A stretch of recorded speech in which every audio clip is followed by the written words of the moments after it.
So you've identified a risk, trying to figure out what to do with it. Technically, these are your options. When you look at a risk list on most projects, I would say close to 100% of the actions that you'll see there are that first one, mitigate. That's almost always people's default response to a risk. How do we make this thing less likely to happen? Or if it is going to happen, how do we make it so it has less of an impact to us? That's the majority of what people do, which sort of makes sense. But it's not the only thing you can do. There are many other options. You can try and avoid the risk altogether, and that basically means taking some action to zero out the probability or make the impact zero. It's often hard to do, but it's certainly one of the things that you should be thinking about. Is there any way just to sidestep this risk altogether? One way to sidestep it is actually to transfer the risk to a third party. This is sort of what an insurance policy is, in a way. You're transferring some risk to a third party. This is what a contract is. When you hire a vendor to do some job for you, say you're bringing in an implementation vendor to help build a system, you've got this thing called a contract, and it's a risk transfer vehicle. That's what it is. You're taking some of your risk around this project, and you are transferring it to that vendor. And the measure of a good contract is how well it reasonably allocates the risk across the parties. And where you see some projects get into trouble is where they have a contract where maybe the state actually retained most of the risk, even though they didn't realize it at the time. And then things happen later on that make that obvious. But transferring to another party is always something to be explored, as is accepting it. There may be nothing you can do about it. If the event is totally out of your control, there's nothing you can do to stop it or even influence it. And if the impact happens, not much you can do about it. You may simply have to accept it. Recognize it's out there, you're going to watch it, but there's nothing you can really do except be ready to live with it once it happens. The items in green towards the bottom, this is those concepts where there may be a positive risk. Maybe there's something that could happen that actually could be advantageous to you, as an entity. Maybe if you're on a project that has some significant issues with, say, state policy, for example, because you're trying to do business process re-engineering and the current policy or legislation doesn't support that, maybe you're trying to change the legislation. If that legislation gets passed, that might be a good thing for you. It may remove some barriers, make it easier to do business, what have you. So the things you can do to help with that. This concept of exploiting a risk is saying, if we think this is a good thing, how do we make it happen? How do we increase the probability of this thing happening so we gain the benefits of that? Can we share it? Can we bring other people into this risk event and have them help us make this thing happen? Or can we enhance the outcome? If it's going to be a good thing for us, how do we make it an even better thing? You very rarely see these, but they are things to be considered. And I guess I would encourage you, if you're sitting down to think about risks on a project, don't just talk about all the bad stuff. That will usually easily fill the time you've got allotted. But try and spend a bit of time thinking about the good stuff. What things might happen that would actually be good for your project, and is there anything you can do to make it more likely to happen or to make it even better? It might be something that's worth your time. Any questions about these? Okay. So you have to keep track of this stuff somehow, and the risk register is the tool that people use to track it. We've got an example here on the next couple of pages. This isn't any kind of official format. I'm not saying it's the best risk register in the world. There's no doubt, fields that could be on it that's not on this example. But it covers, I think, most of the things that people want to try and track. So what we want to do is just sort of walk through the concept of a risk register and then talk about what the various fields are with a concept that you should hopefully be tracking most of this information if you're tracking risks on your project. And the idea is it's simply a repository where you insert your risks and you monitor them over time and you keep it up to date. You don't need anything fancy from a technology perspective. Many of the collaboration tool suites that are out there, like SharePoint, the Rational Suite, that kind of thing, they have the capability to support this, and that can be a good thing, because it's usually, you can share information, have it in a, a common repository, send out email alerts, all of that stuff. But to be honest, Excel works just fine if you don't have access to those things. This isn't a technology-intensive process. So let's sort of walk through the contents of this fairly quickly. So the first thing, you actually need to define your risk. Now, and this is where we get to the, there was a comment earlier about the ambiguity or subjectiveness or subjectivity that risks might have. By paying attention to this material, you can sometimes avoid some of that, or at least reduce the impact of it. So you need to describe your risk.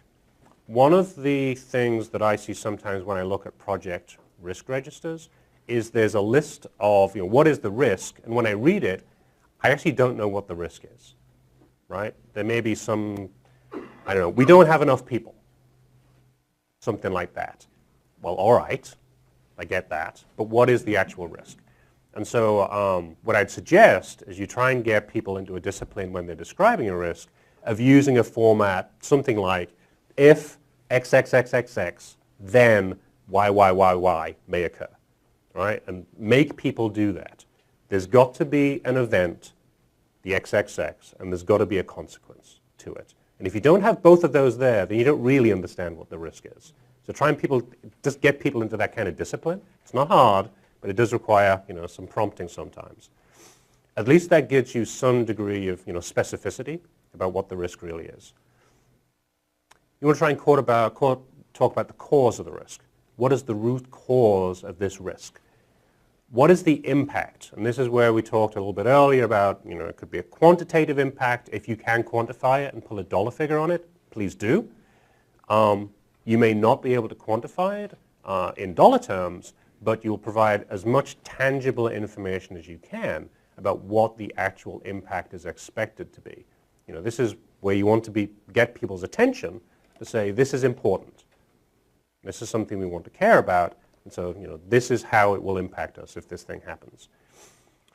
Most projects will have some set of categorizations for risks, and there's a million ways to do it. You can do it by internal risks, external, business, technology, it could be legal, it could be reputational, lots of different types. Sometimes projects categorize the risk sort of organizational units. So if you've got a business team, they'll have a set of business risks. If they have a technology team, they'll have a set of technology risks. There's no really right way to do it. But the idea is you want to potentially segregate these so you can subdivide the list and sort them and just look at, okay, well, how many technology-related risks, for example, do we have on the project? That can help you. You may want to talk about what phase of the project the risk is actually expected to impact. Maybe you're in the procurement phase, but there's some risk that won't actually kick in until the operations and maintenance phase, but you want to be talking about it now. So that could be useful to record. The big two are really these bottom two at the bottom. Probability. How likely is this risk to occur? Some people actually use percentages. It can be good and bad. If you use a number, say 75%, it can imply a false sense of precision. Like, is it really 75%? Like, why isn't it 73? Why isn't it 80? You probably really don't have, that much precision in there. Other projects will just use high, medium, or low, or they'll use like a 1, a 3, or a 5 as a number. They're all fine, but the idea is to have some way of saying, relatively this is very likely to occur, moderately likely, unlikely. And same thing with impact. Assess the level of impact.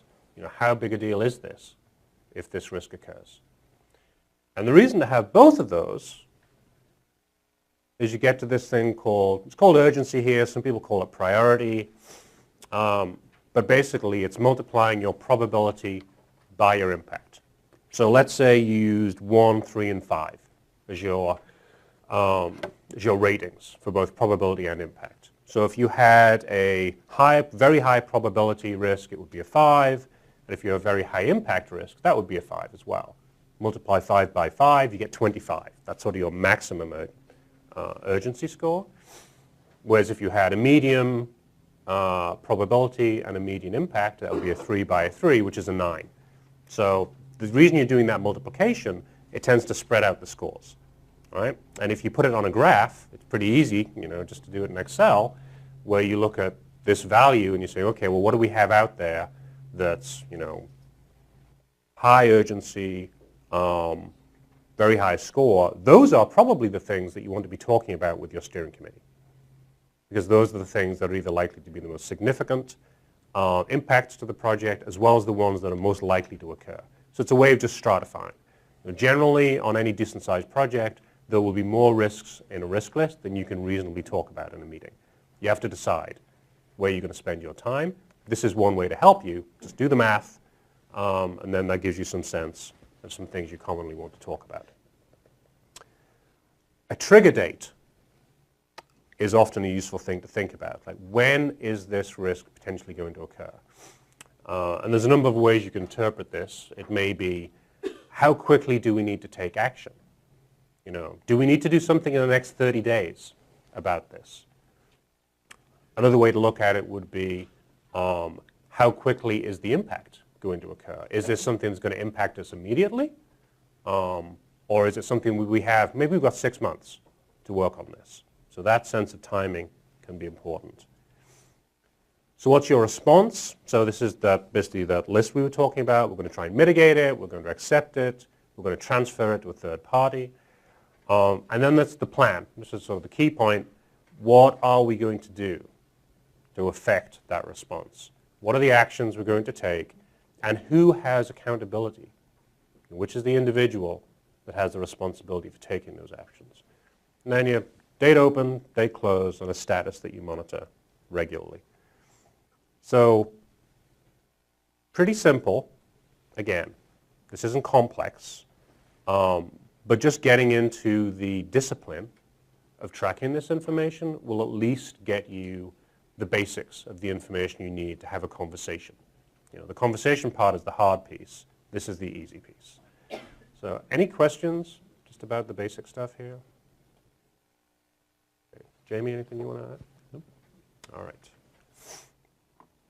Okay, so you have a risk. It had a probability of occurring. At some point, many of those risks, the probability will go to 100%. Whatever the thing you were thinking about, it happened. It's not a risk anymore. It's an issue. And so that's when you basically escalate your risk into the issue management process. So this is the idea of having this is the condition that says, if this thing occurs, then it becomes an issue. Well, the thing occurs, and now you're in a mode where you're no longer trying to mitigate a risk, you're trying to manage an issue. Okay? Very similar process, really. You log the issue. We'll go over an issue log in a minute. What is it? Keep track of it over time. Create a plan to resolve the issue. Try and implement that plan if you can. And if that doesn't work, this is probably the hardest piece of the whole process, escalating the issue. Any project should have some kind of governance document that identifies an issue escalation process. Which body has responsibility for handling issues at various levels of importance. What you'll normally see is project team has responsibility for these kind of issues up to, say, this dollar value or this percentage increase in the schedule, some kind of baseline change. If they can't deal with it, it may have to be escalated to the steering committee. If they, within that boundary set of constraints, if they can't deal with it, then it gets escalated maybe to an executive sponsor, something like that. If you don't have something like that documented, well, do, please. This is often one of the more difficult things about managing issues, because you need to understand, firstly, well, what really can be escalated, and are you really delegating authority to your project team? A lot of times we'll see governance documents where, in theory, a project team has a fair amount of authority delegated to them to do things, but in practice, they really don't. and almost everything gets escalated up to the executives. That's clearly an issue just from a workload perspective. It's also fairly demoralizing for the team. So trying to put some teeth into this escalation process and making sure it's actually abided by is a fairly important thing. We're going to talk a little later about sort of the characteristics of an effective issue management organization.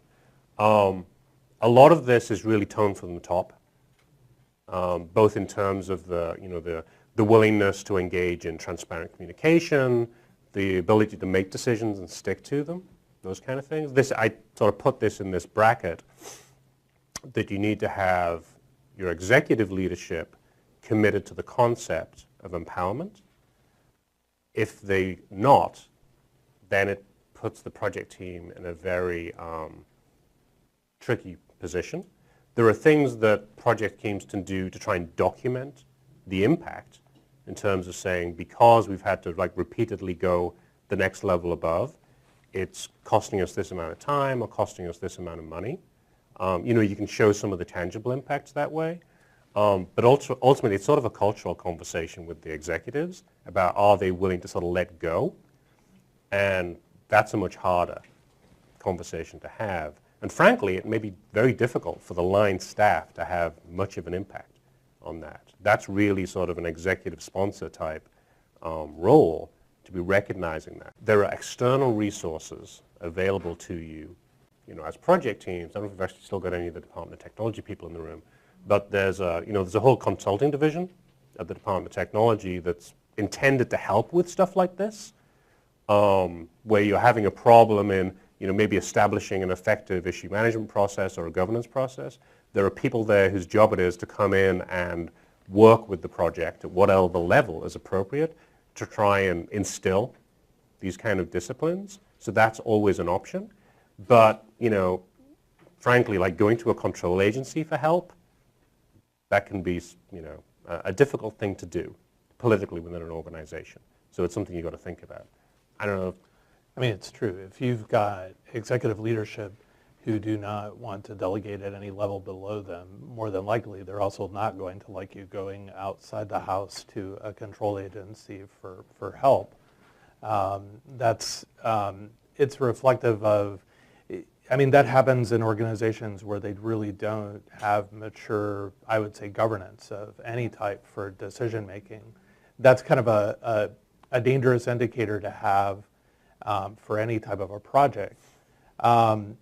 Normally what I find is you really have to have a really well-defined process, and then, as Graham said, have the leadership from the top down sign off on it, accept it, but then you really have to educate then each of the decision makers at each of those off-ramps for the process, decision levels, as to what their responsibilities are, and so on. One of the things we talked about yesterday, I talked about it, it's really, really key then, once you're doing these things, to document decisions as they're made, and then to actually who made the decision, what was involved with that decision.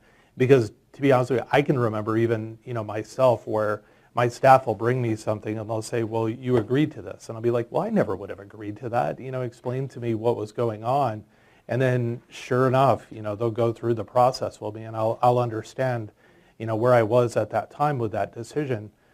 I call it breadcrumbing, always making sure that you have evidence that you're basically able to return to back where you were, kind of a Hansel and Gretel type of statement. But, you're only going to do it one time where you go forward with something. I once had a sponsor come to me and say, I did not approve this change. It caused a budget overage in the project, and they did. And the reality of it is I was moving fast and I didn't document the decision that they made.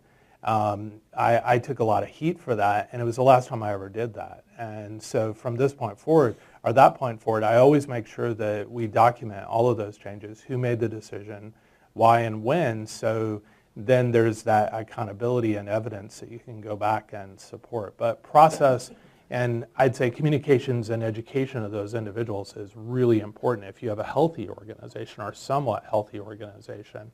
I think that this concept of a decision log is is a good one, because one of the problems you run into in a lot of organizations, we call it relitigating the past, that you make a decision and then 3 months later everybody wants to revisit that decision, especially if it was a controversial decision, Right. and you end up fighting the same battles again and again, and no decision is ever really final. That's pretty crippling. Especially if it was a very, like you said, a contentious decision where there's this concept that in my organization, my department, where we had to really teach people that consensus, you can't ever reach consensus. Consensus is basically everybody agrees on something. And imagine in this room, just trying to get us with all of our personalities to agree on a specific subject would probably be an impossible feat to capture, other than are we all in the same room? We'd probably agree with that. That's it. So getting them then to understand that you basically go with majority, but if you can't reach majority, then having someone in a leadership role who steps in and make the decision.